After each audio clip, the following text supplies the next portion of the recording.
Слово для открытия торжеств, посвященных празднованию 15-й годовщины Республики Ингушетия, предоставляется президенту Республики Ингушетия, генерал-лейтенанту, члену Государственного совета Российской Федерации Мураду Магомедовичу Зязикову.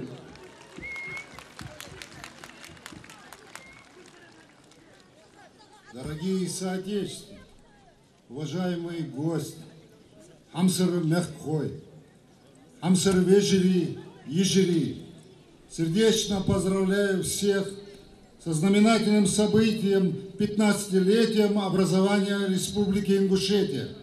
История ингушского народа насчитывает не одну сотню лет. За это время в его жизни произошло немало славных событий. И, несомненно, значительным и важным из них являются те, что связаны с формированием государственности. В их ряду 4 июня 1992 года, день принятия Верховным Советом Российской Федерации закона об образовании Ингушской Республики в составе Российской Федерации, занимает особое место. Его появление стало возможным благодаря мудрости и терпению нашего народа, политической воле федерального центра. Этому историческому дню предшествовали многолетние неутомимые усилия лучших сынов и дочерей ингушского народа. Именно в это время начался современный этап строительства ингушской государственности, ее возрождения и развития. Сегодня имеют большое историческое значение для нашего народа в составной части Российской Федерации. Создание нового государственного образования стало не только значимой исторической вехой в жизни ингушского народа, но и убедительным подтверждением тому, что Россия избрала демократию как фундамент и цель своего развития, гарантирует всем народам, которые сегодня объединяют все народы России, равные права и свободы. Обретя широкие права и полномочия и ответственность, Ингушетия сегодня приумножает свое богатое историко-культурное и духовное наследие, свои самобытные традиции. Она генерирует общественные идеи и подходы, достойные вызовам 21 века. Исторический опыт учит нас, что наличие собственной государственности способствует всестороннему развитию народа, позволяет ему чувствовать себя полноценным субъектом среди других национальностей, не затеряться в мире глобалистики. Образование государственности ингушского народа прошло несколько этапов. Этот процесс был труден и неоднозначен. Были в нем и драматические страницы. Началом зарождения государственности ингушей явилось добровольное вхождение в состав российского государства. Это событие можно считать судьбоносным. Оглядываясь на прожитые годы, можно убежденно и честно сказать, предки ингушей были мудры в своем решении, определяя его историческую судьбу народа. Только в составе многонационального российского государства идея создания ингушской государственности многие годы развивалась лучшими умами,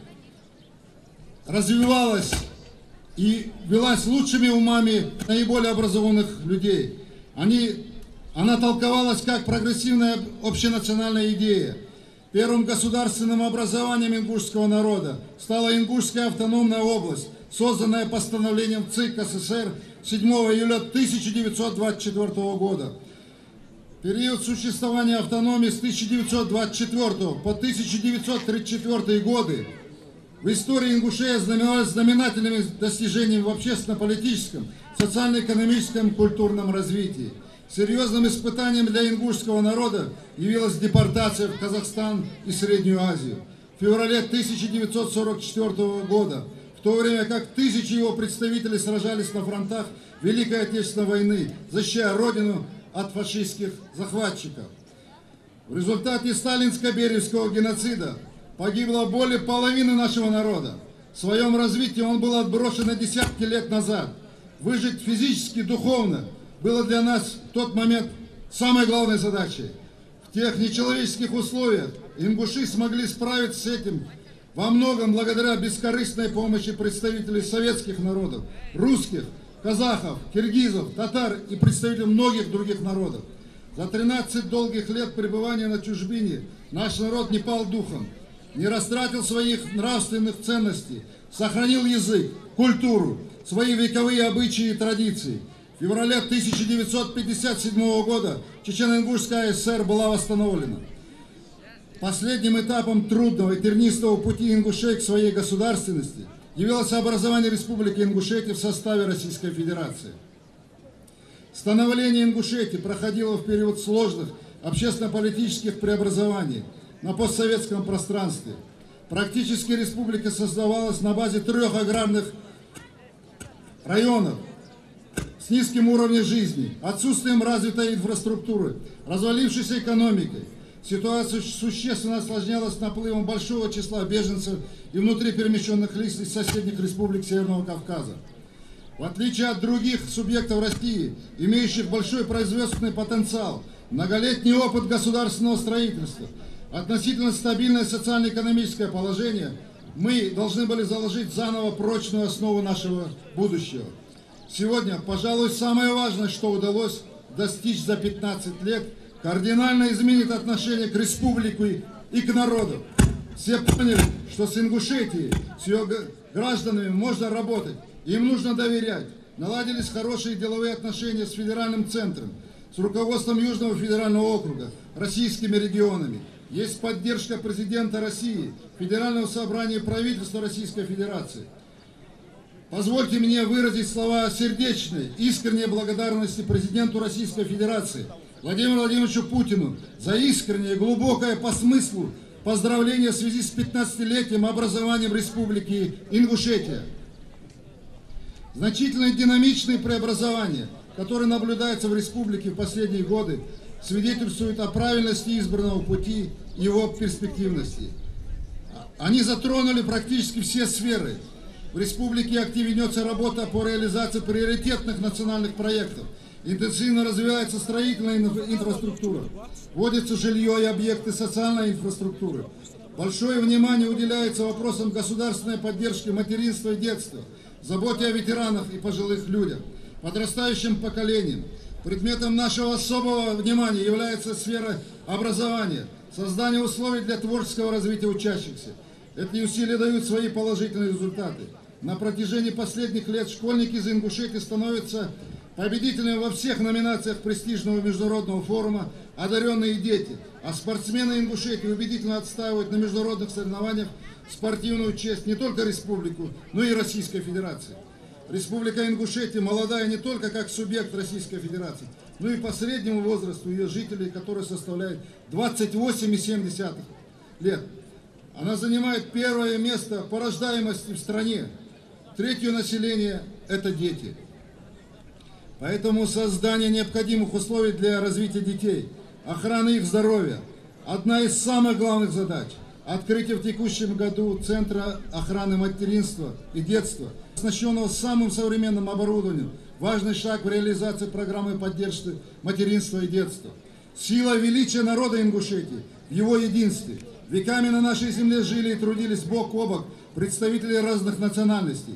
Сегодня, продолжая эти славные традиции, обогащая их, мы прилагаем все усилия, чтобы идеи мира и согласия, уважения прав человека получили дальнейшее развитие, послужили прочной основой расцвета Республики Ингушетия.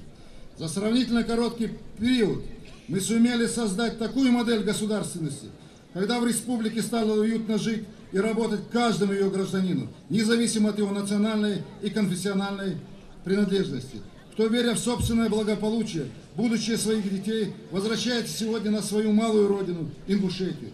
В рамках республиканской программы возвращения обустройства русскоязычного населения, ранее проживавшего на территории Республики Ингушетия на период до 2010 года, получившее одобрение президента России Владимира Владимировича Путина, заложенные меры позволят обустроить свыше 200 семей в ближайшее время.